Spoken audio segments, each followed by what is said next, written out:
Hyderabad central యూనివర్సిటీలో తీవ్ర ఉద్రిక్త పరిస్థితులు ఏర్పడ్డాయి. హెచ్సీయూలోని భూమిని చదును చేస్తున్న జేసీబీలను విద్యార్థులు అడ్డుకునేందుకు ప్రయత్నించడంతో హైటెన్షన్ నెలకొంది.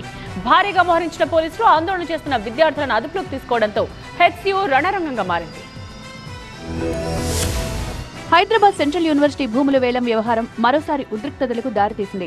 యూనివర్సిటీ భూముల విక్రయాన్ని నిరసిస్తూ విద్యార్థులు కొద్ది రోజులుగా ఆందోళన చేస్తున్నారు. యూనివర్సిటీ భూముల వేలాన్ని తక్షణమే నిలిపివేయాలంటూ పెద్ద ఎత్తున డిమాండ్ చేస్తున్నారు. దాంతో సెంట్రల్ యూనివర్సిటీలో పోలీసులు భారీగా మోహరించారు. ఈ క్రమంలోనే యూనివర్సిటీ పరిధిలోని భూములను జేసీబీలతో చదును చేసేందుకు పూనుకున్నారు. యూనివర్సిటీ మెయిన్ గేటుకు తాళం వేసి మరీ యూనివర్సిటీ ప్రాంగణంలో భూములు చదును చేసే ప్రయత్నం చేశారు. అయితే యూనివర్సిటీ భూముల్లోని పచ్చని చెట్లను కొట్టివేస్తుండటంతో మరోసారి విద్యార్థులు పెద్ద ఎత్తున ఆందోళనకు దిగి జేసీబీలను అడ్డగించారు. భారీగా చేరుకున్న పోలీసులు ఆందోళనకు దిగిన విద్యార్థులను అరెస్టు చేయడంతో హెచ్సీయూలో మళ్లీ ఉద్రిక్త పరిస్థితులు నెలకొన్నాయి. పోలీసులతో విద్యార్థులు వాగ్వాదానికి దిగారు. ఆందోళన చేస్తున్న విద్యార్థులను అరెస్టు చేసి మాదాపూర్ పోలీస్ స్టేషన్కు తరలించారు. ఈ సందర్భంగా తెలంగాణ ప్రభుత్వానికి వ్యతిరేకంగా నినాదాలు చేశారు. పోలీస్ స్టేషన్ ఆవరణలో బైఠాయించి నిరసన వ్యక్తం చేశారు. అరెస్టులపై హెచ్సీయూ విద్యార్థులు తీవ్రస్థాయిలో మండిపడ్డారు. విద్యార్థుల ఆందోళనను బలవంతంగా అణిచివేసేందుకు ప్రభుత్వం ప్రయత్నిస్తోందని ఆరోపించారు.